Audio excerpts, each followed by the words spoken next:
আসসালামু আলাইকুম সাবস্ক্রাইবার, আশা করি আজকে OnePlus মোবাইল লওয়ার ভিডিওটি আপনাদের কাছে পৌঁছাইতে পারবো। আগামী দিন বলেছিলাম ভিডিওটি পৌঁছে না শর্ট ভিডিওর কারণে বিশেষ দুঃখিত।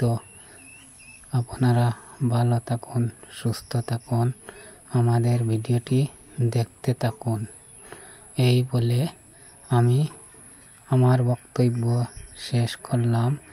বিশেষ করে আপনারা OnePlus মোবাইলটি দেখবেন। আমি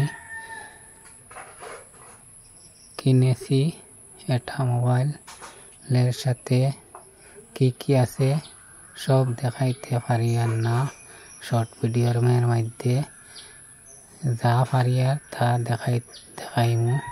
তোমরা বিশেষ করে দেখতে পারবেন কি আছে।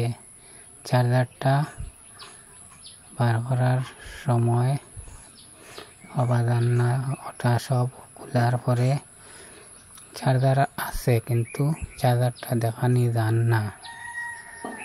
আসসালামু আলাইকুম।